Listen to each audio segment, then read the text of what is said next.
Welcome to Moonbase 2.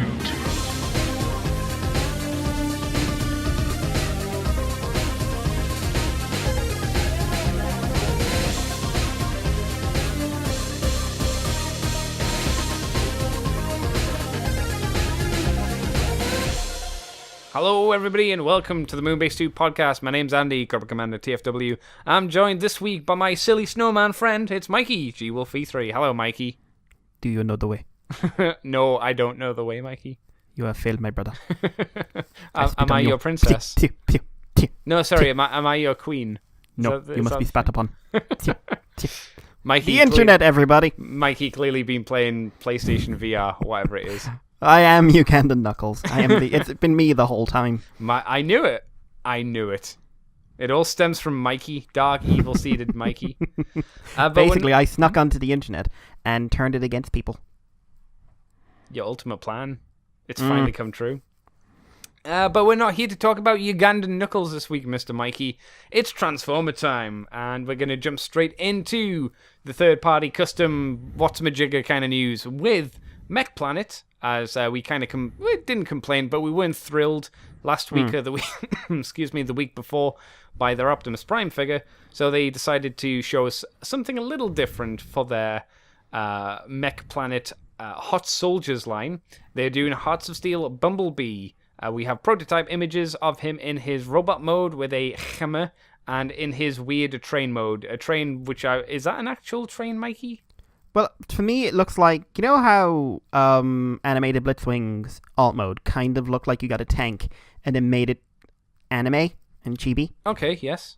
Or a Tachikoma, like the chibi Tachikomas? Right, yes. What if you took a steam engine and made it chibi? I could see that. Because I remember this design from the comic, and it was it looked like a normal train. Right. This looks all puffed. I suppose it has to be for the shape they've given Bumblebee, because he's got a bit of a porky belly, which I'm fine with. What is it with Mech Planet and their porky bumblebees? They like him having some, heft. Something to grab onto. The love handles. That's right. Yeah, chunky Bumblebee. So, I mean, I'll ask you, Mikey. This figure is apparently 12 centimeters tall. I know you're a size queen and all, but how do you feel about this figure? Do you think it's more interesting, at least, than the Optimus Prime? Yeah. I mean, it's a Hearts of Steel design, so it's just a more intriguing design to me. It's not G1 Masterpiece style, even because that's what some of the Legend lines are slowly morphing into. We're doing Masterpiece, but tiny. Yeah, it's more interesting to me. I'm not crazy about the face sculpt. What's it about the face you don't like? It kind of looks like someone took Bumblebee and then sort of put a hand to the back of his head and then put a hand to the front of his head and started squeezing a bit. Yeah, it does look a little bit flat. Maybe it's just from this angle, but I can see where you're coming from there. And yeah, this is their largest figure to date, I believe. I think you might be right. I can't remember how big the other ones are, but how big was the Optimus Prime? This guy's a deluxe. He's got to be a deluxe scale. 12 centimeters. Is that right? Yeah, that might be right. Yeah. Well, I was checking out the joints and things, and those are not Legends ratchets in his knees. Yeah, I did think that was weird. That it seemed like he had some kind of ratchet joints. I couldn't figure out how they would do that at a Legends scale, but this looked like a deluxe scale at minimum. I mean, hell, they could have gone nuts and just done a Voyager, but the thing I'll be interested in is quality. Sure. I don't know how the Mech Planet stuff really feels in hand. If it feel, their whole thing is that they're making third-party toys now. They were knocking off for ages. Now they're making their own stuff, but they're making it at a more affordable rate. Mm-hmm.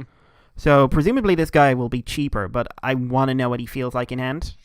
Yeah, I've heard people say good things about them, but that relies on trusting people. Never. He looks pretty simple, I must say. Yeah, I think that's probably for the best, especially for a smaller scale figure. One thing I do like about the look of this is it looks like his pistons for the wheels, if that's what they're called. The bit that attaches to the wheel that would make it go round and round.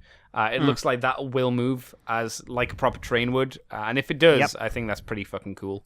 Yeah, I think that's neat. It's always the most disappointing thing about Transformers when they have that and it doesn't fucking move.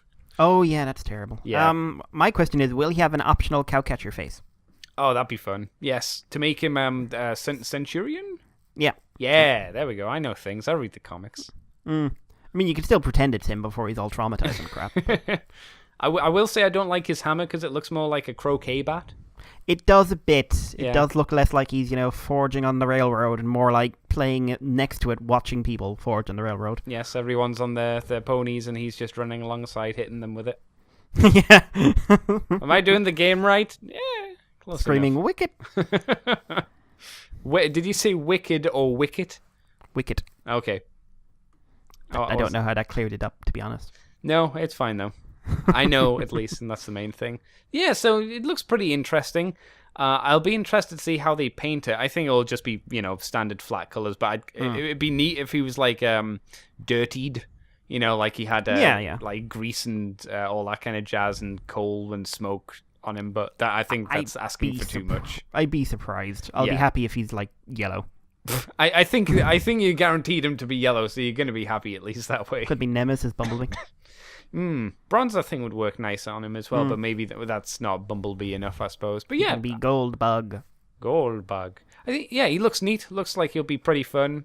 Pretty impressed this time, Mech Planet. Mikey, do you want to take us on to the next figure? Yeah, we've got Zeta-Toy ZA03 color prototype. Not finalized, almost completely undetailed color prototype, but color prototype nonetheless. This is, of course, their version of Masterpiece Onslaught, who's going with their chunky Bruticus. So yeah, this guy, he's got none of his paint apps are on. It's just sort of like the colored plastic. But we get to see he's got two different chest options. One is based off of the toy, and one is based off of the cartoon. You also see he's got big ass cannons. We see his alt mode, and it's it's a plank with wheels, which is kind of what G1 Onslaught was. Yeah, he's probably the most bland of this set, I would say. This set is weird, and like I was listening to transmissions, and they were going like, "Oh wow, it's so G1," and I'm looking at it, I'm going like, "No, it's not." Like some of it kinda is. And then, like you said last week, I think it was, actually, Mikey, like, the arms, no. the arms are just like, G1, fuck you. It almost feels like... do you think the designer was changed, like, after the two arms were done? Either the designer was changed before or after. It has that vibe, because they don't... I'm like, someone's got a picture, or like a link to a review of the two arms. And they look like they were done in the same style by the same person. Yep. Big and looking at this guy, like, the arms make me think it was done by the same guy, and that's just by the fact he's got big forearms. Agreed. Yeah. The rest really, either someone had a big change in aesthetic, or someone else came in. That's the vibe I'm getting, and like that's not like based off fact or anything, but it just, yeah, this is not this is a sort of a Bruticus trying to convince you he's G1, and then like desperately asking you not to look at certain bits. He's just been doing arms. That's it. Yeah. He's just been doing his arms at the gym. Here's a question then for you, Mikey. This potential, because we don't know obviously for sure, this potential change in design, do you think it's as harsh of a turn as it was for the Fans Project stuff, the Dinobots, which was a real hard left or a hard right? No, because I don't think the figure's disimproved. Like, I think Grimlock and Snarl and the ladies, to a degree, suffered massively from the new design style. The ladies pulled it off in robot mode, but their dino modes are atrocious. You just say that because you can play with their boobs. You can make them go in, and you can make them go out. That's the only reason you like them. Make them go out. But I like their robot modes. I think their dinosaur modes are terrible. I think Grimlock and Snarl are just flops. Like, some people like him, but the Grimlock's dinosaur mode is a disaster, and I think it really clutters the robot mode. And from what I understand, the build quality on that is pretty dire. Yeah. And Snarl just looks like someone basically went, CAD model for G1. I've got to be I got to be at the pub in an hour. These guys pull it off better. They feel like they were fully realized designs before they were put to plastic, which I genuinely don't think the Fines Project Dinobots do. I kind of wish they'd stuck to their guns and just sort of followed the ARM example, either make it the general aesthetic or, balance things out a bit more maybe, but hey ho. I mean, I'll be surprised if this could have been their intention all along. Yeah. If this was their intention all along, again, I kind of wish they'd stuck with the arm design. But yeah, to be fair, my big question is, will their arm vortex get done into Blackout? I would not be shocked. It would be an easy well, it wouldn't even be that much of a repaint, at least for the helicopter mode. Do the head and repaint him. That's all you've got to do. Pretty much. And like I say, not even that much repainting for the most part. He's even got the same kind of rotor blade layout. Yeah, he's got that hunch. It's weird, man. My important question is, will Onslaught have a base mode? I hope so. Most important question. I truly, truly hope so. I don't see ramps, but like maybe he'll parts form. Damn right, we better.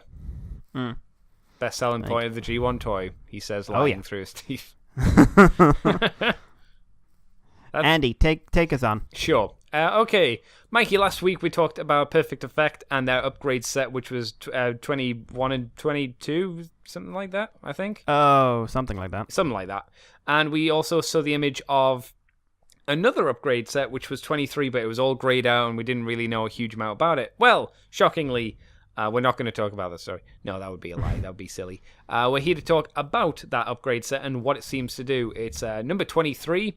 It upgrades. It's an upgrade kit for dinosaurs. Dinosaurs all in capital letters. Because that's how you spell dinosaurs, I'm told. Yep. Right? Is that how you do it in all your professional documents and stuff? Well, we just pretend we're shouting the entire time. What do you mean pretend? Dinosaurs! I can only imagine when you've been in for like lectures and stuff. That's how it was: screaming and pointing and sweating and more screaming. Dinosaurs! They're the best. So the set contains sword. It says sword, but then it says ×5. It's not really sword. It's swords that become sword. Basically, it's the Buster Sword from Advent Children. Kinda, in a sense. In fact, I'm nearly certain that was a design influence. Look at the shape of the individual blades. Yeah, I could kind of see that. We'll get on to each of the individual pieces, as we've got shield, which is one piece, arm, 2 pieces, thigh, I love them thighs, 2 pieces for that, a dino fighter, which is 1 piece. I guess we'll figure out what that is. Dino fighters. Dino fighters. And a combine part, which is 1 part as well. So, all of these things seem to be pretty usable throughout the figure, in combine mode and without combine mode. As Mikey said, there are multiple pieces for his sword.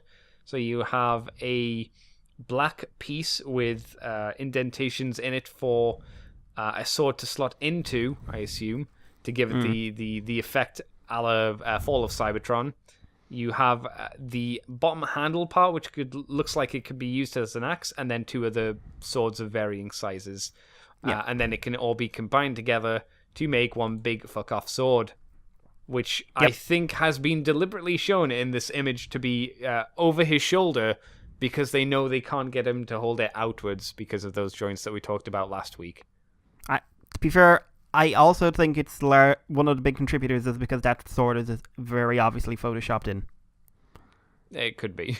Because I'm just looking at the finger and the handle interface. Oh yeah, yep. That sword ain't there. Yeah. Sword of the lie. And neither are those feet or those hands. Probably any of the pieces. Yeah.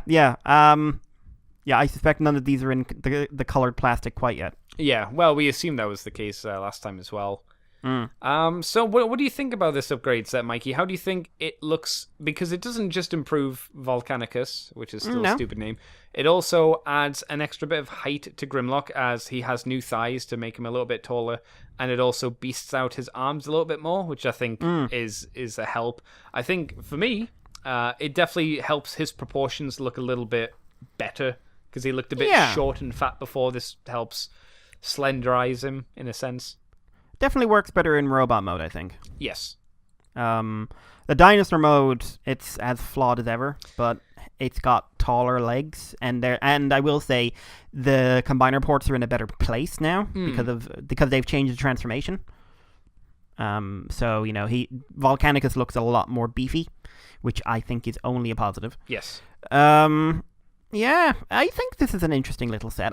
People wanted weapons for all of them. They've all got weapons now. The kind of funny thing for me is that someone is clearly a fan of Dino Riders. Like, that's not even debatable.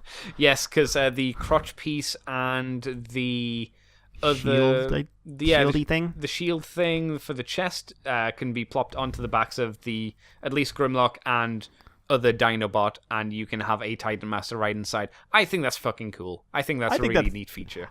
It's just, hey guys, anyone remember this? We do. It's just kind of a shame in a way that, I mean, it's cool that the feet can interact with that one that's on Slug to make it look like a Dino Rider thing, but it is just the feet, so it just looks like 2 feet are being blobbed on the side rather than 2 guns, which lessens it a little bit. But yeah, I'm a fan of this. Mikey, I think everyone who listens to the show at this point probably knows that you're going to get the Dinobots, yeah, at some point. If I see them. Would you get this upgrade set? And probably not. And subsequently the other one, just to help the overall improvement. The only thing that would get me is the weapons and the Grimlock upgrades. Right. The Dino Rider nut job stuff it's very amusing. Right. But I wouldn't really feel a need to exchange currency for it. It's just like, oh, that's a novelty that I'll never engage with once I've done it once.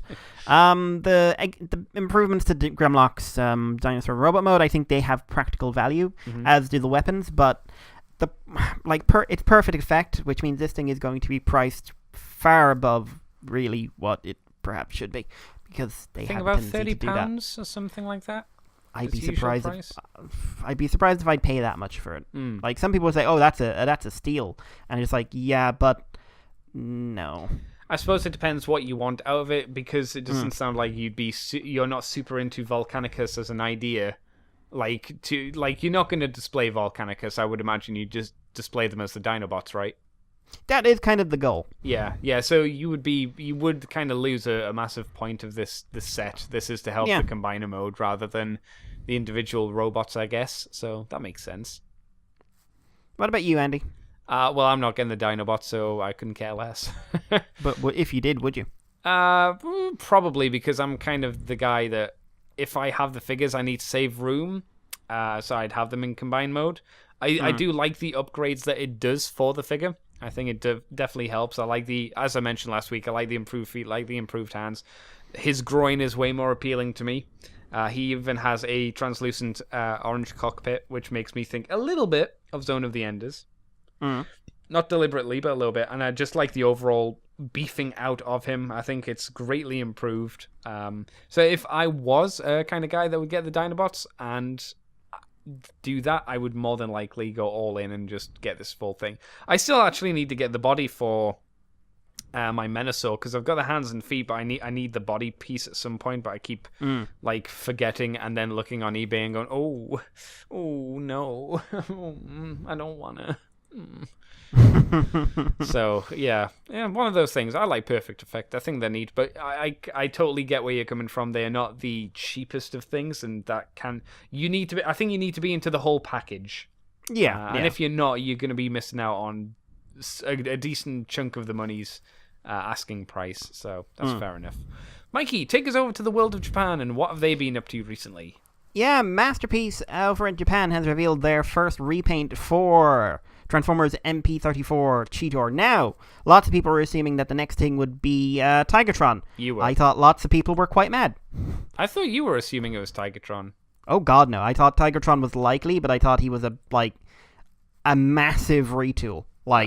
An almost unreasonable retool. Well, so it seems like Japan's thought that as well. Yeah, because for anyone who doesn't know, Tigatron's show model, his beast mode was heavily altered. Basically, they took the cheetah, puffed it up, changed bits around, and made it fat. But because Japan's trying to do these as show accurate, that they'd want to release that, and obviously that's annoying. However, there is for the most part, Japanese exclusive character out of the same mold who is a straight repaint, and that is Shadow Panther. And that is a black repaint of Cheetor that came out in Japan in the mid-90s. A very limited release came out in America, which was, it might have been a BotCon thing, who was then sold as, I believe, Tripredicus Agent, and has since been retconned into being a version of Ravage. Yeah, that's right, yeah. So, but this is intended to be the original Shadow Panther character. So this is a straight redeco of the masterpiece Cheetor. It comes with all the same accessories except for a couple of things. So it's got the eye switches, it's got the weird face expressions and everything else. But what it has that's new is it comes with a new headpiece to represent the mutant head from the original Beast Wars Cheetor mold. Which kind of looks weird and scully in this. It kind of always did. And what it does is basically just slides over the main head. So no crazy flips or head swaps. He also comes with a communicator, which is from episode 4 of Beast Wars. It's something like that. It's super early. The one where tarantulas try to eat Cheetor. Oh, yeah. 3, 4? Something like that. Yeah. So basically, this goes on. You've got two. One size for his beast mode, one size for his robot mode. This was originally intended to come out with Cheetor. Never made it into the final release. So this, if you want it for your Cheetor for that little bit of, hey, remember that scene? There's your option. This is coming out in, does it say? It should say. Why don't you say? Just looking at the, August 2018, and it will cost 8,000 yen, so about 80 quid. Yeah, something like that, I think. I don't think it's an inflated price, is it? I think that's what Cheetor was. Yeah. Which is slightly surprising, because I think this is this an exclusive? I don't think so. No, it's not. Oh, it is. It's a Takara Tomy Mall exclusive. Is it? Oh, okay. Yeah. Well, it's nice that it's not an increased price, at least. Obviously, if you're buying it, you will have to probably go through a third-party person or whatever, so expect a bit of a bump up in price, but ho-hum. I'm not sure what I think of this one. Oh, really? On the one hand, apart from Tigertron, there's very few characters to do with this mold. Yeah. Like, there's Fox Kids Cheetor. Which one was that one? Very odd repaint of the original mold. What color was he? I can't remember that one. Really like maroony, orangey red or something like that. Because there was a Fox Kid line of really odd repaints. Better repaints. I'm sticking with odd. Whoa, the Transmetal 2 Tarantulas, so Transmetal 1 Tarantulas was pretty fucking badass. Yeah, but then he became the servant of Unicron. Yeah, but that only matters if you read the BotCon comics. They ruined it, Andy. It looked badass. They ruined it. But like the robot mode kind of looks decent for me until you hit the head, the normal head, and then it just becomes Cheetor. And the fact he just comes with Cheetor's normal faces is, I've seen some of him with the head swaps in. And it just looks like Cheetor's gone goth. Yeah. Well, he was a moody teenager through the series, in some seasons, so that's appropriate. And I have to, the Shadow Panther thing worked for me in Beast Mode a lot better on the original toy because it didn't look like a cheetah. Okay. It looked like a random cat, and this just looks like a really black cheetah with Don't be racist, Mikey. Black cheetah, who's screaming in some of these shots. Yeah. I will say some of the eye swaps do work well for evil Decepticon, Predacon cat, whatever he's going to be. I don't know. It just, one of the best things about the Cheetor mold was the amount of detail that went into the Beast Mode paintwork, in my opinion. They even went down to we're doing it so well, we're even copying the poor pixel quality of the 1996s. Like, they went to that kind of detail. And here it's just, hey, it's a straight black repaint. Like, it's a nice black repaint, but it's just a black repaint. And, we do have a lot of those. Well, yeah. I mean, coming out of Japan, not a huge shock. But yeah, that's me. What about you, Andy? One thing I will say, the black does hide the robot kibble much better. Yeah, obviously the legs make it a lot more obvious because they've done those silver, so they pop, unfortunately. But yeah, I would agree with you for the cheetah mode, because that's not a panther. Like you said, the original toy could kind of get away with it because it was big and fat and old. It definitely doesn't work for that. I like the robot mode. But yeah, it might be nice to have given it I know why they didn't give it a different face, because the original one had Cheetor's face, but if you could have given him a little bit of something else, that would have been neat. Maybe that's why they gave you the mutant mask as well, just so you can have that on instead to make him a bit more distinct and look different. I think it looks nice. I like the look of it. I like Black Panther, whatever he was called back in the day. I just think that the colors work well. It's not one that I would rush out to get, and I don't think a lot. I mean, there's a clear reason why this is an exclusive rather than a normal release. But yeah, maybe if they'd given him some more angry faces, but that would have required new molding. So yeah, it's a repaint. Yep. They did what they could. It's okay. In that case, Andy, next on to our Japanese news, the sad Japanese news, rather. Yeah, well, we're never happy to talk about this stuff, but the Takara Tomy Power of the Prime Wave 2 and 3, we have pricings and images for them. Images for the unchanged Western releases, it seems, so that's why it's sad. But we have, for Wave 2, which is in June, so that's still a bit away, we have Aquitas Prime, which is 800 yen. Slug. They miss. It's Alchemist. Alchemist. They just called it Alchemist. Alchemist. Have we seen this one before, by the way? Submarauder. Yeah. Yes. I don't think we've seen as good images of him as we have here, but we have seen him. So yeah, we'll talk about him in a bit. Slug, Swoop, Snarl, and Sludge are all 2,800 yen. And Grimlock is 4,500 yen, so all the Dinobots come out in one blob, and then Submarauder squirms out as well. Then July, we have Wave 3, which is Moonracer, Dreadwind, Blackwind, Wing, and Starscream. The deluxes are again 2,800, and Starscream is again 4,500. So, Mikey, tell me what you think of Submarauder, since we've seen some closer-up images of him, and you can see how little they've painted him, even in Japan. He's okay. He is. He looks like Submarauder, but he doesn't look like a really high-end Submarauder. Yeah, I think the Submarauder shell works perfectly for what he's trying to do, but again, it would have been nice to have the Japanese paint him up. Like, Skullgrin gets away with not having much paint, because what did they paint on him? Let me open him up. They painted the outside of his face for the helmet part, and left his inner part of his actual face pink. So there was a bit more of a distinction between helmet and face for the Submarauder figure, as I throw his cow claw on the floor in anger. They've just left it at grey, and that's always a bit of a sad thing to see with the Western releases, and now the Japanese ones are doing the same thing. I got to say as well, the symbol for this new Prime Master is terrible. I don't like most of the symbols for the Prime Masters, but this one's particularly bad, as it's just dots. What do you think of his Trident gun mode thing? That sure is another character lying down poorly with a melee weapon flopped over their head. I kind of dig it. I think the guns work a lot better. The guns work a lot better than these melee weapons. The melee weapons just look a bit on the pathetic side, I feel. But yeah, never mind. At least the shell looks good.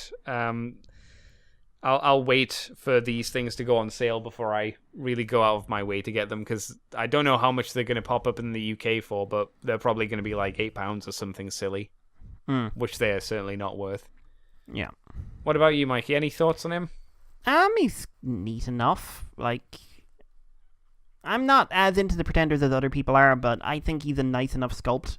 Just, why would I be interested in him if there's nothing different about him? Sure. So, I know people are going to say, well, why, you're missing the point. I'm just like, maybe. But, these are, hey guys, these are the Japanese releases. If you want to consider buying these are all out now, blah, blah, blah. And these are identical, so why would anyone consider buying them? Yeah, well, for the Japanese, Well, obviously, for the people in Japan. Yeah. Who were, hello, if you're listening to us from Japan, we're sorry. So sorry for everything we've ever done. But, the majority of this is aimed presumably at Western fans. These are when these things are out, at least in the news for us. Well, that's why it's on reveal here, but... I'd be amazed if people are going to say they're buying any of these. I'll be completely honest. They're not even like once you factor in shipping and everything else, they're no cheaper. I guess it depends, really. Maybe it will be cheaper for some people in other countries. Like, it might be cheaper for people in Australia to do it because their prices are fucking awful. So it might be cheaper for them to just import it. Maybe. I don't know. Maybe. But I'm just scrolling down now. I'm just looking to see if anyone's saying they're pre-ordering them, but I can't find anyone. Can't imagine they would just because of the lack of differences. We get better images of Moonracer as well. It's weird. Does her head look strange?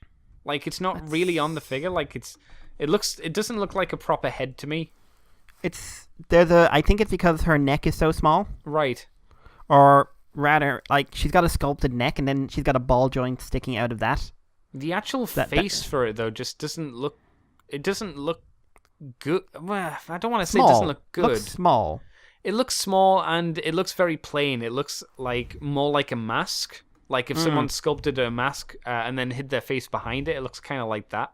Maybe that's what she's doing. You know, like in creepy villains where they have a mask over the top of the face, but it's got a big smile molded into it, and they've got this really sinister voice that comes out of it. Like the bad guys, the sisters from Kubo and the Two Strings. Yeah. Like that. That's what the face reminds me of. It's kind of that disappointing face that RC had and the original Windblade toy had. That's the vibes I'm getting from it. It doesn't have a lot of character to it. And I'm not saying it needs to be Animu, but it should be. But it's like it could be more than just, by the way, this is a girl. Yeah, because from these images, to me, it doesn't look like there's any like ridges, I guess, sculpted into it. And female Transformers like Chromia do have sculpted ridges in their face, from what I remember. I just like if it was more expressive, to be completely honest. That's the problem I have with face sculpts in general. They're all fairly bland. Some of them are, yeah. Like, so I think she'd look better if she had something going on, like a smile or a grimace or something. Yeah, agreed, yeah. And I'd like Moonracer grimacing all the time. I meant Moonracer as well. I did say Chromia, but I meant Moonracer. Whoops. Moonracer. Yeah, like you say, a bit more of an expression would be nice. I mean, you don't need to give someone like Dreadwind an expression because his mouth opens up in a stupid way, so... Yeah. Do you remember that in the show? Yeah. Oh, it doesn't open up and down, it opens left and right. That was a weird choice. It's different now.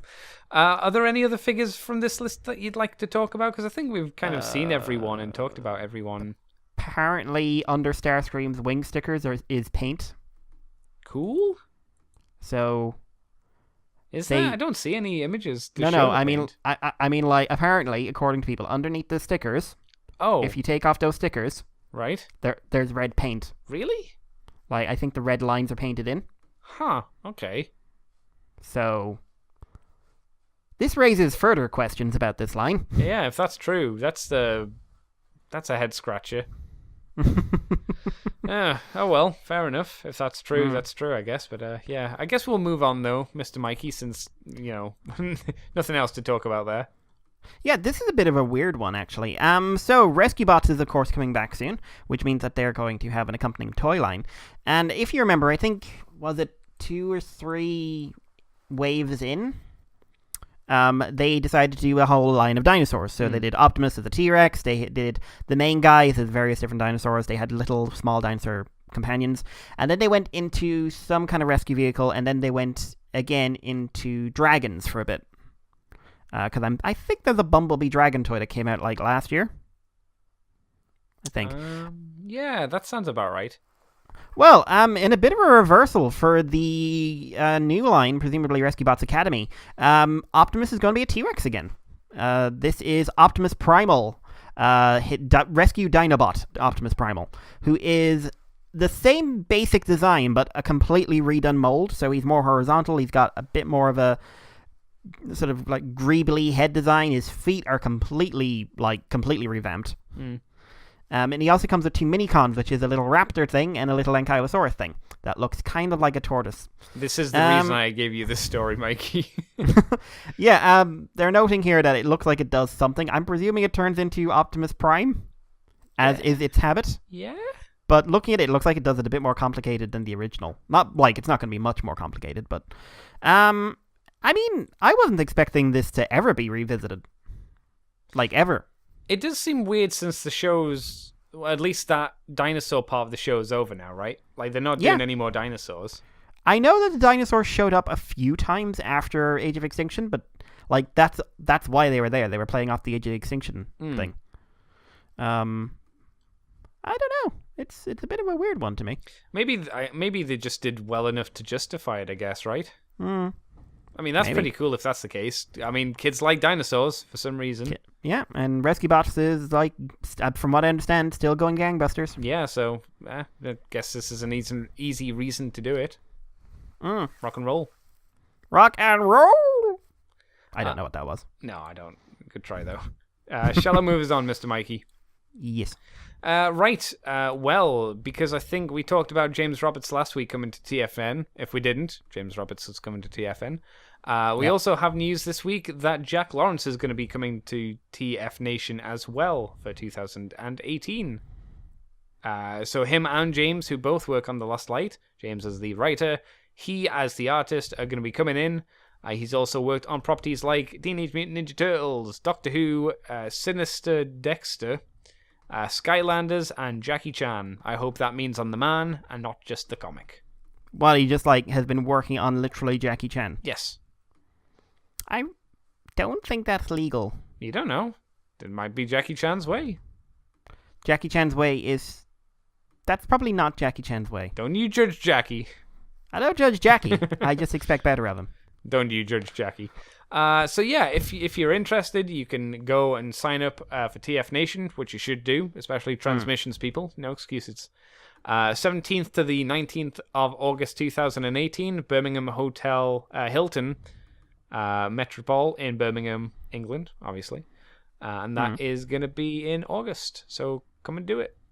Do it. Do it. That's our news. We don't really have a huge amount for this week, but that's good because it means we'll actually get all the things out that we did for this week. So, Mikey, what have you been up to this week? You done fun things? You done things that are good and tasty and you want in your mouth and all that stuff? That seems very aggressive, Andy. Oh, it is. Well, you know me. Unnecessarily aggressive. You can't see me, but I'm rubbing my finger over my lips and licking them at the same time. Oh, I don't need to see it. You've lived it. Yeah, I've got a little bit to talk about. Let's see. Watch the new build, which was build 19. All right. That was today's, wasn't it? That was today's, yes. My God, the exposition. This was exposition the episode. Right. Like, not plot the episode, exposition the episode. Like, there was a lot of staring into the middle distance and laying out backstories and summations of current events and then more backstories. Like, it was oddly impressive. In a good way? I have to admit, the shine is going off build for me. Okay. Not something I'm happy to say, but, it is slowly becoming like, yeah, that sure is build kind of raison d'etre there. Right. It's very heavy on its old, on its plot and its exposition, and it kind of is. It doesn't make the episodes quite. Drag is the wrong word, but it does make me tap my finger a bit, waiting to get to the next bit. Right. Especially since they sometimes introduce things and then just gloss over them. And I'm sorry to say, the way toys are handled in this series is again kind of irritating me. Like, we're about to hit mid-season upgrade time, and I think they have packed in so many toys into the first 20 episodes of the show. It does feel like, it doesn't feel like, cool, we've gotten to ... that time. Mm-hmm. It feels like, right, so here's another one. I did see image of, what was it? Well, I haven't seen last week's episode or this week's, but I saw an image of Wolf and cell phone. I was like, oh dear. Yeah. And there's a new one, which was a stethoscope and gamer pad. Yeah, that's weird. Is that a movie thing, or is that a TV show? No, because in the movie he does a decade, from what I understand, and just turns into Exade. Right. Like, with Bill's belt. So, I mean, that Dr. Gamer thing might be toy exclusive. I don't know. Maybe. But yeah, it's like the way it's been going for the last few years. Around episode 16, around episode 10 to 16, you'd get your first upgrade form, right? Mm-hmm. And then around episode 24, you'd get your mid-season upgrade. And then you'd hit the ultimate form somewhere around 32 to 36. right? Right. What they've done is do it the old style, which was your mid-season upgrade gets introduced about episode 20, and then, we go from there. The thing is, they've already introduced one upgrade form. So they've done the old style, but with the new sort of toy lineup, and it made it feel far too jam-packed. Like, Rabbit Tank Sparkling hasn't even been made to feel special yet. Yeah, I would agree with that. And like I said, there's just like the number of toys and forms for this line has just led to it being jam-packed, and clearly the whole form switch, half form best match thing was not well thought out. Because they know, like you've said before, what does best match mean? Well, yeah, like if you go onto the website, it's like, oh, the best matches are all more powerful. Bullshit. No, they're not. Bullshit. And they don't when Double did it, what they did was, if you use Joker and Luna together, you get like long punches. Mm-hmm. And then if you use Joker with heat, you get explosions, and then when Cyclone Joker, you get Cyclone Joker, the base form. And different combinations would give you different effects. So it's still just toy shilling, but it's like, oh, he needs to grab onto something, he'll use an extendable form now. Yeah. And he needs to do it, he needs his hands free while he's doing it, so he's going to use Luna Metal. Because that way he'll be able to still fight normally, but he's got a whip. Just like toy logic. This doesn't have toy logic. It has whatever is coming out this week has to go in the show. Do it. I'm definitely more of a fan of the other rider designs like Grease and Claws and stuff like that. Then that's why the Soto line's a little bit difficult for me, because I want to get these specific figures, but I don't really want to get all of the forms for build, because I'm not connected. Like, some of them I like, but not all of them. Yeah. I think the next one is going to be Hazard Rabbit Tank. Oh, yeah, that's the black one you talked one to us about, isn't it? A while ago. I'm very curious about that. I've seen pictures of the base design. I think that actually looks pretty good. So I'm going to be curious to see how that turns out. But it is like, hey, guys, go, throw it all in. It's a bit Kabuto. Like, not as random as Kabuto, but it's a bit Kabuto. Right. But yeah, like, I don't know. It's not. I'm not saying in any way it's a bad show. It's still a pretty damn good show.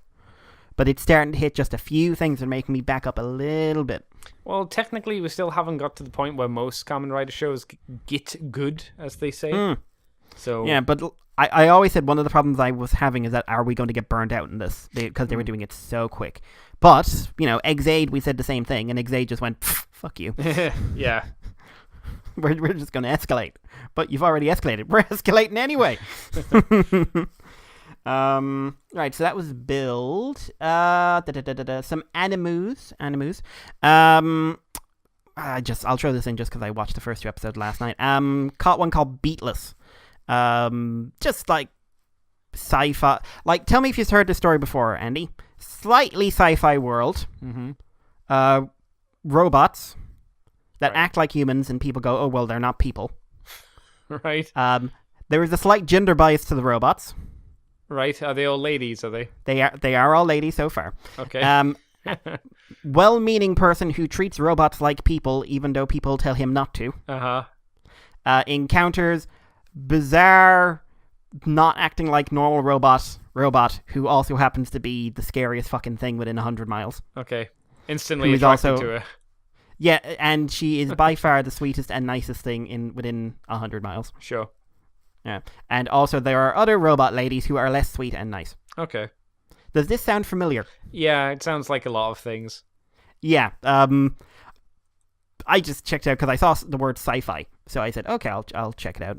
And yeah, probably won't be watching episode 3. Might. I'm curious because they did, like, an episode 2 was all about making her a model.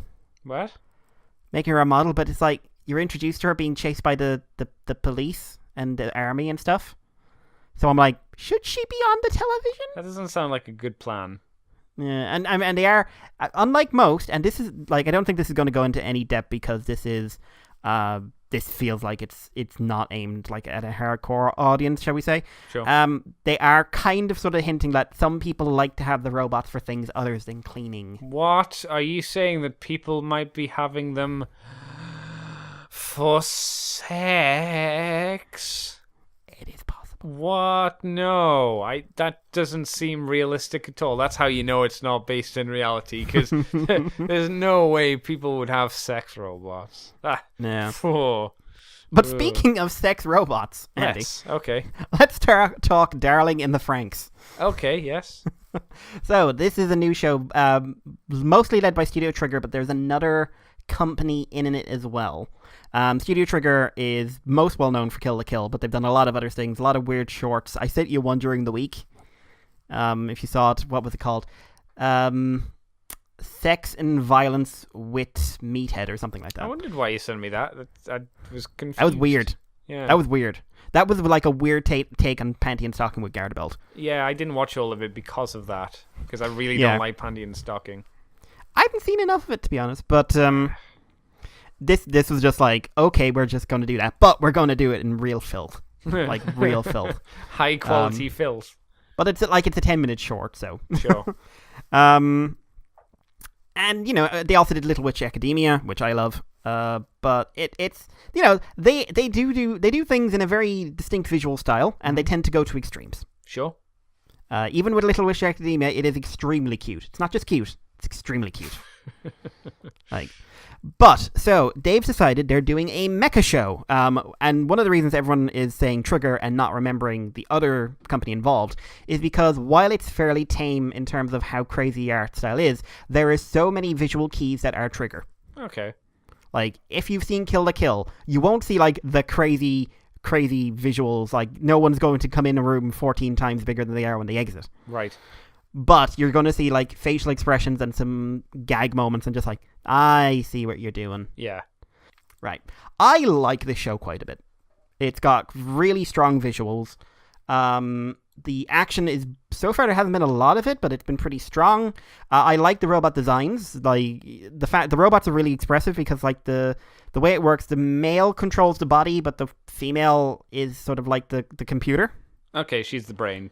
Yeah, and like the robots all have faces that emote, but it's like the woman talks through the robot.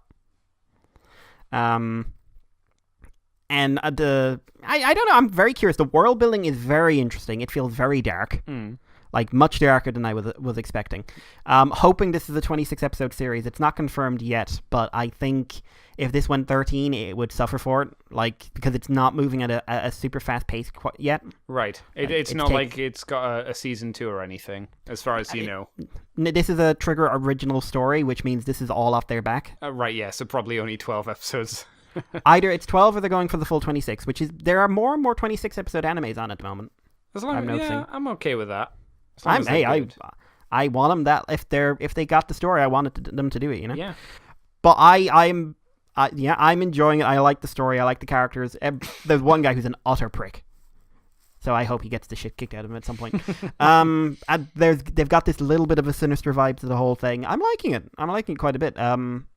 Really nice to have an original mecha show again. Oh yeah. It's not often that happens. Well, it's not often we get a mecha show just full stop lately. It's all superpowers lately. I nearly said super flowers. Well, we haven't had that show. No, well, you do, because there's a big flower theme to Darling in the Franxx. Oh, okay. Well, there you go. Big flower theme. All the loads. So many flowers. But yeah, so the only one thing I'll go through really quickly. RWBY season finale aired yesterday. Yay! That was a really good season finale. Not what I was expecting at all. But really good season finale. So much more story to tell with this whole thing. But have I mentioned that show got really fucking good? You may have, yes. That show got really fucking good, Andy. Mm-hmm. So yeah, super, really wish they were a bit more like, if they were shit like Machinima, like the new season would be out in like 4 months' time. Oh. But they're not, and it'll be about a year. Oh. So yeah. So if anyone wants to catch up, season 1 to 5, it's basically maybe 4 or 5 hours worth of television, but it is all up there now. I've got one of those like free trial things on the Rooster Teeth website just to finish up the season. And then you'll never need it again. No! So, there is that. So I thought a week before the YouTube one came out, but, the whole thing is going to be up on YouTube, so if you want to watch it.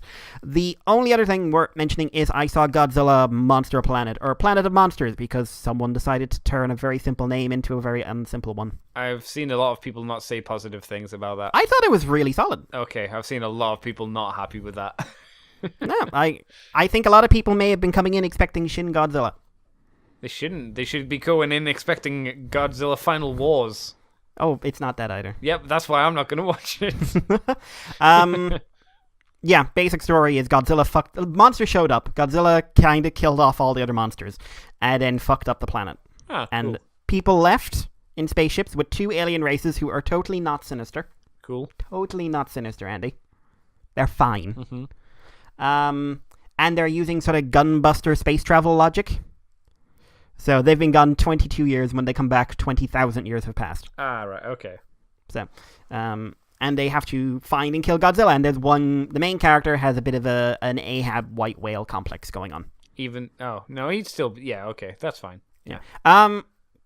Like, I saw one review that said it's an anime first and a Godzilla movie second. Would you agree? Kind of see that. It's a very talky movie. That's very Godzilla, though. Godzilla movies are very talky. Yeah. It's I found the time pass quite quickly. I was surprised. I found it's not got the best characters, I have to say, but I enjoyed the scenario. It's got a good bit of world building. And yeah, the action bits, they're rare enough, but they're pretty decent. There's no giant monster fight in this. But there's like Godzilla versus robot tanks, which is never a bad thing. But yeah, like I wouldn't say there's much to really complain about. It's not blowing my mind, and like I'm saying this is someone who's fairly critical of Shin. But yeah, I think it's pretty solid. The animation is that 3D CG stuff. That's it's anime, but it's not. And it's by the company that did Sidonia, but clearly someone gave them a bit more of a budget. Oh, well, that's something. It's probably not the best I've ever seen from this kind of animation, but it's up there. Characters are all very expressive. There's some frame rate drop, but not a huge amount. Godzilla's design is probably a sticking point for people. From the side, I think it looks pretty solid. From the front, I think they beefed him out way too much. Right. I think he's way too broad. And he's all monotone, so when he's turning and his head is crossing over his body, it does sort of trick your eye into thinking there's no gap. So it can be quite difficult. And they give him really tiny eyes. Like, he always looks like he's super, super tired. And maybe that's what's going on. He's not mean. He's just like, for God's sake, I was trying to sleep. But yeah, I think I'd say, like, honestly, perfectly enjoyable movie. I'd say 7 out of 10 for that, honestly. Okay. Like, I liked it. Like, I like Godzilla movies in general. I didn't think that much of Shin. But yeah, this is decent. And yeah, it's Orobachi. It's not Orobachi's strongest work, but like, it's far from his worst.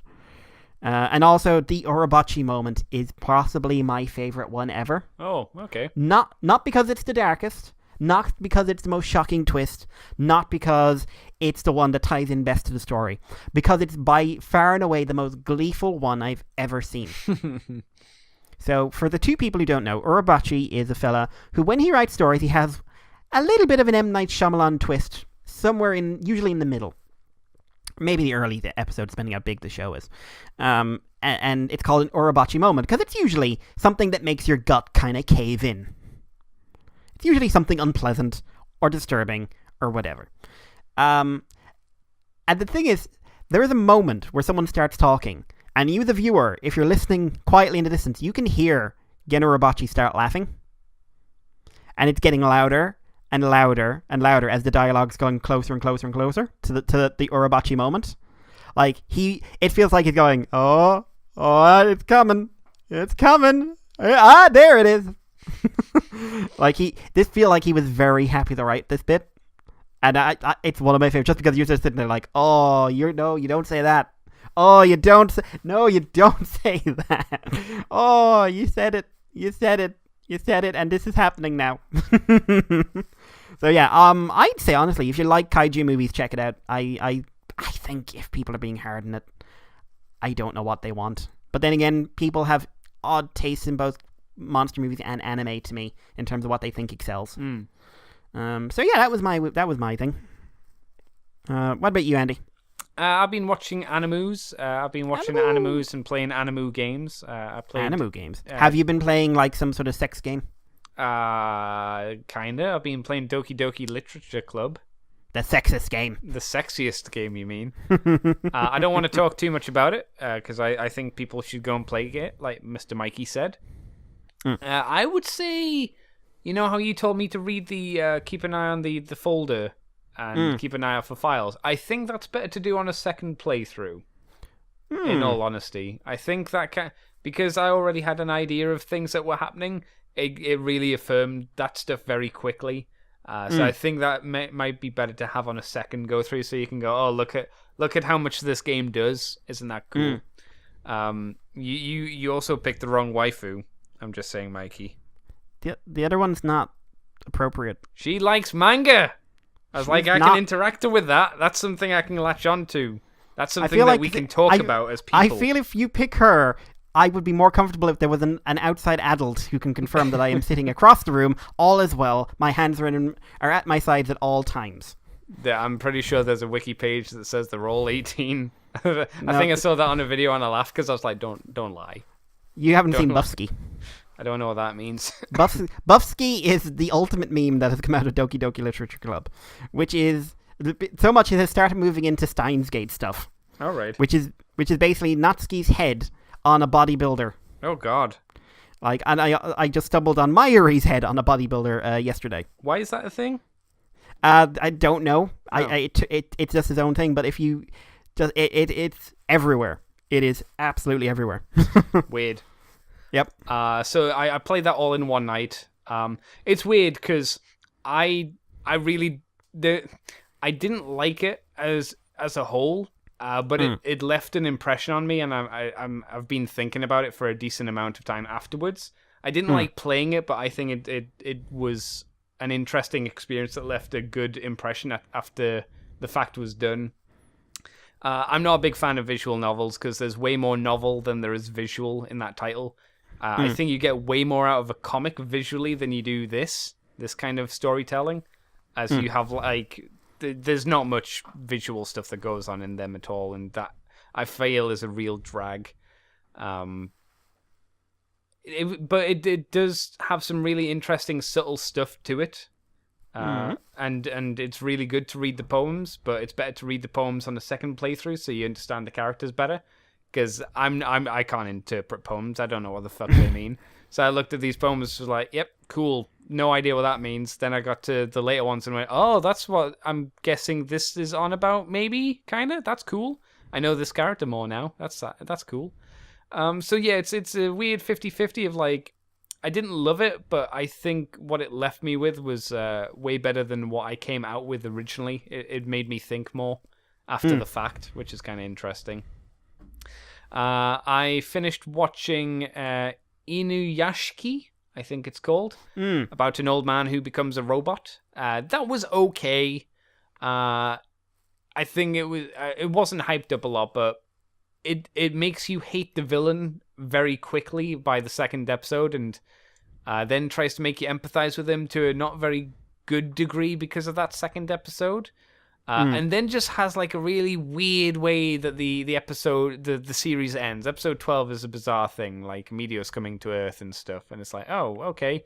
I mean, that was talked about earlier on in the series, but I guess that's how it's going to end. It was okay, but I wasn't blown away by it. I've also caught up, apparently, because I didn't know it hadn't actually finished, The Ancient Magus Bride. I thought it was done, and I got to episode 14 and finished that and went, this doesn't feel like the end of the series. Went to Wiki and went, oh, okay, it's not over.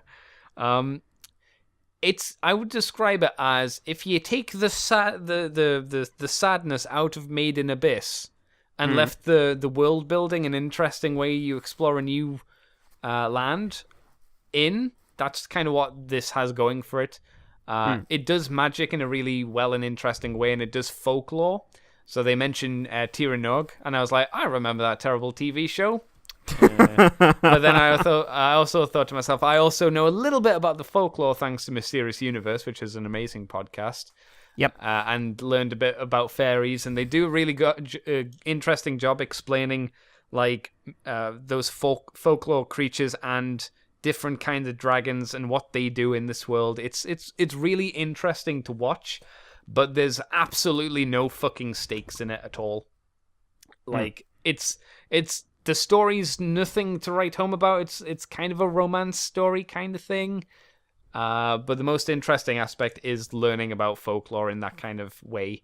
There's this fucking stupid episode where she gets turned into a fox and runs away, and the next episode, like mere fucking minutes after the intro, she just comes back and is fine. I'm like, wow, this show has no fucking stakes. I hate shows like that when it ends on, oh my god, what will happen next episode? Sorted in 5 minutes or less. Like the third Hobbit movie. Yeah, it's like, well, what was the point? Why did you end on a cliffhanger when it didn't fucking matter? I don't know. I think The Hobbit did it better because at least there was a load of people who died. Spoilers for The Hobbit. And it took a bit of time to kill Smaug, but, never mind. I've also got the OVA of that, which is 3 episodes, which I haven't watched yet. I also have started watching Land of Lustria, which is it's I don't know much about it. I'm on episode 2 or 3 or something like that, and I'm currently at that point where I'm like, I don't know what this show is going for. I don't know really what's doing, but it's too early to make a judgment call on it. But it's a CG show, and it's a CG show where you go, holy shit, CG anime shows don't have to look like shit. It's like people gave a fuck and tried to make a good style that would work, and you're like, wow, this is certainly not anything I've seen before, at least from Japan for CG. So it's not Berserk. Then in the corner, just Berserk, someone like slowly shifting their scenes in without you realizing it. That would be depressing. It's just like, no, you leave. You leave and you die. I wish I could tell you about this anime, but I don't know a huge amount about it. There seem to be these gems that are all ladies, of course. It's not related to any other American-based show. I was going to say, like, this sounds vaguely familiar. I'm not in deep enough to know if it is. But yeah, they're all. Is the main character? Does his name begin with an S? It doesn't know. They're all actually called. Oh no, I suppose they all actually are called after their names. So there's Dai, who's a diamond, and Phos, who's a phosphorite or something like that. I don't know. Lots of different stones and stuff, and they are living gems. So if you get your arm knocked off, you can reattach it as long as you have all the pieces. But if you lose a piece, you could lose a bit of your memory. So that stuff. So don't lose bits of yourself. And there are things coming from the moon that want to kill them or something. I don't know. There's things that come out from the moon, and they look vaguely. It's like a cloud version of what I would describe as religious Indian drawings. You know, that kind of shape and kind of headdress and stuff, and the arrows aren't arrow points; they're more like a curved bullhorn kind of thing. So it's got a really nice visual style to it, but I don't know how to feel about it just yet. And I also watched and finished Devilman Crybaby. I saw episode 1 of that. The most overhyped show of this year. Yep. Because everyone's already saying it's anime of the year, and I'm like, no, it's not. It's not. It's historically, for what it did for anime, the original series, very important, and I recognize that. But from a story point of view, I wasn't that impressed.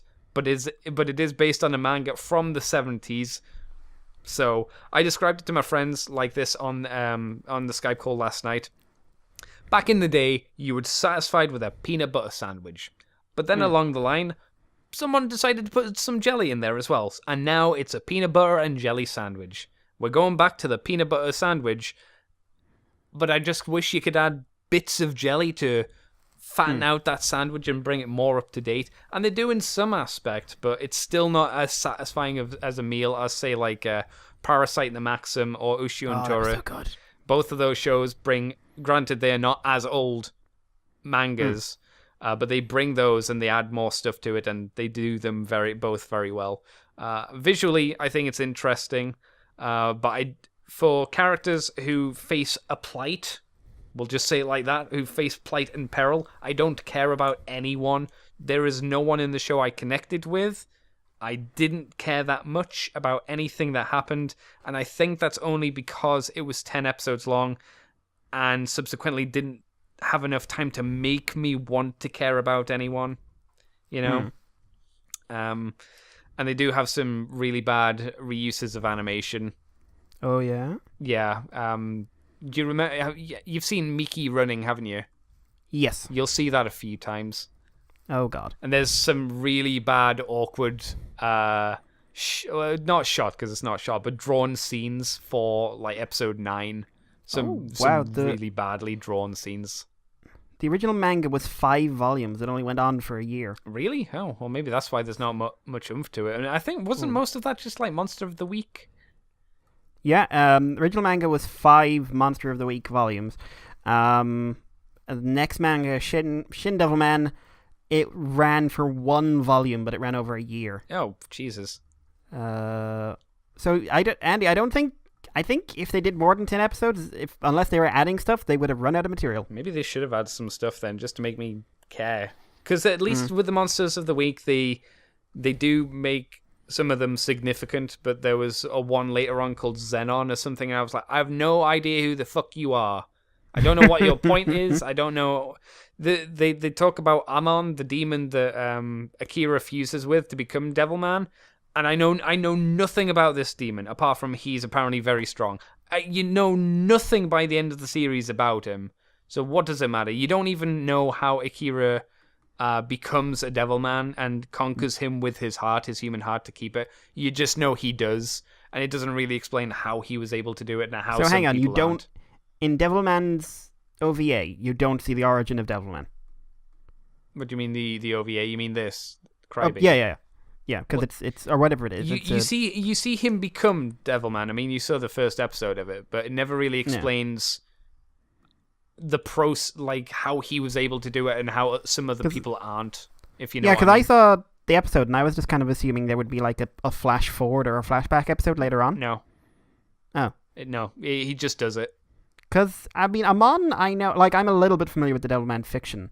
Amon has shown up in stuff. Mm. Like, he has a mini-series dedicated to him. Okay. Where he's basically just, what if the Devilman looked a bit more like the devil? Okay. And, like, he's, in his whole thing, like, he's vicious and horrible, and, like, he hates Akira so much, blah, blah, blah, blah. And, I don't know, like, apparently it's redoing the whole ending, but it just sort of stops, so I stopped paying attention. Yeah. But don't watch it if you don't want to see children being eaten, like, graphically. I guess so I'm the big surprised. selling point to this anime just seems to be the visuals, at least in my eyes. I think that's why people are losing their shit about it. I don't get it. But that's just me, Mikey. I don't know. Were you impressed with the first episode? I mean, it's okay. That's the thing. Like, it's a Go Nagai series, and Go Nagai series are not known for their engaging characters or story. They're just not. They're crazy visuals, horror, and sex. I'd say that's what they are. He did Mazinger, didn't he? Mazinger has a lot of sex. Oh yeah, but for Shin Mazinger, it had a lot of epic. Yeah, like, crazy visuals. Yeah, I follow that. Okay. I like Mazinger. I like also Shin Mazinger. Like it's a mostly original story. It takes a lot of elements from the original manga, but it's a lot of original stuff as well. Okay. But like I like Mazinger and I like all those Get a Robo stuff, and I think Majinkai are great fun. It's dumb as fuck at times. But like no one's watching that because the main character is engaging. Oh Christ, no. Like people are watching it because that robot has boobs for missiles. I watched it as well for Baron Ashura. Ashura? Yeah, Ashura is great crack. Yeah. But, yeah, like, nothing. I've always wanted to really get into Devilman, but the more I've learned about it from the little bits and pieces I've seen or read or whatever, the more I'm just like, nah. I think it'll be interesting to hear what you think of Crybaby when you finish it. But I think you might, from the sounds of things, you might fall around my area of thinking. But it's crazy to see how much people say. about the show. There is a lot of interesting stuff in the crafting of the intro sequence. It's one of those intro sequences where it's got a lot of things in it, which is quite interesting to go back and look at if you're so inclined. But for the manga, for the anime itself, I'm just like, yeah, I don't need to watch this again. There you go. I think that's it. I don't think I've done anything else of real worth or interest to talk about. Oh, you did something this week, didn't you, Mikey? Which has gone up for the Patreon people. Yes, I did an interview with Magdalene Visaggio, if I'm pronouncing that right. She told me how to, and then I forgot. But you said you would, to be fair, when you recorded it. Yes. So yeah, she's a writer for Transformers versus Visionaries. So we did an interview with her. That'll be up this week or next week, whenever we've got space, really. Yeah, for the freebies, it'll be up probably Thursday or Friday, I'm thinking. Yeah, like, interesting thing. She covers some interesting topics. Like, yeah, if you're into the comic side of things, check it out. Especially if you're into the comic that's pissing everyone off. I enjoyed listening to it while I was editing, but it definitely, like, I'm looking forward to if you can get her back on for you two talking a bit more in depth about the comic, because, you know, only issue 1's out, so you can't go too far into huge talking points, because, you know, like me, you, and Chris, there was only one issue to talk about. So yeah, it was fairly interesting. So that's what I did this week. I edited that show. I edited like 4 shows this week. I did Moonbase. I did the Moonbase Woo Woo, where me and Josh talk about Disney World, which I've been told was entertaining, which is good. I did the free version of From the Files of Teletran 2, and I did the interview that you did with Magdalene. So, yay! That was a lot of editing this week. And I think that'll end us, Mr. Mikey. I think that'll do, right? Well, yeah, Mr. Mikey, thank you for joining me on this week's episode of the Moonbase 2 podcast. Where can people find you? You can find me on Twitter as Irish Pillow. You can find me on YouTube as EWolfie3. You can find me on pillowandnerd.wordpress.com. And sometimes you can find me at the Old Oil House, causing them trouble. And where can people email us if they want to send us questions on any subject? You want to send us in anything, just a hello, a question, an insult, anything really, you can send it in on the moonbase2@gmail.com. That's the moonbase2. The 2 is the number. Have we had any messages so far? Not this week. No, I can't think of anything that popped in. Okay, I haven't checked in a few days, I'll be honest. No worries. I just wondered offhand if we'd had anything or not. Nope. But believe me, if we have something, you will get read out, because no one else is talking to us. Boom. Cool. Well, you can find me on Twitter and Tumblr as CCTFW. You can find me on YouTube as Cobra Commander TFW. You can find this podcast on the Moonbase 2 forums. We're on Twitter, iTunes, Facebook, Libsyn, most of those RSS feeds.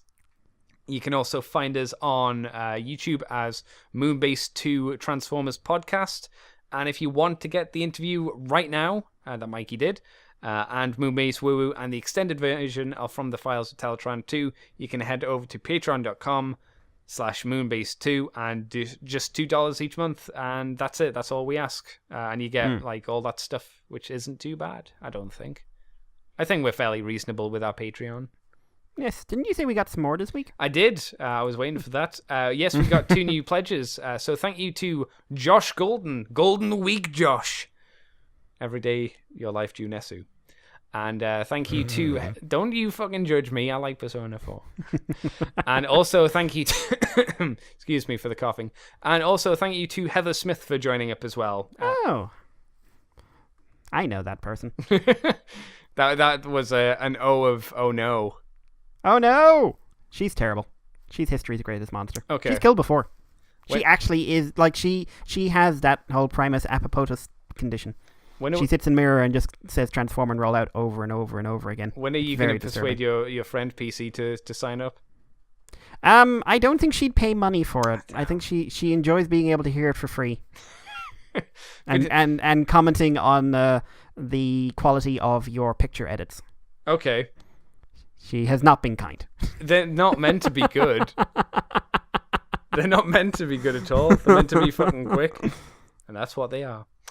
Right. Well, thank you to both of you people for joining us. I hope you enjoy what we provide. And I guess we will see everyone next week for some more Moonbase 2 action. Yes. And that's it. That's us. That's it. Short one this week. And that's it. You are now leaving Moonbase 2.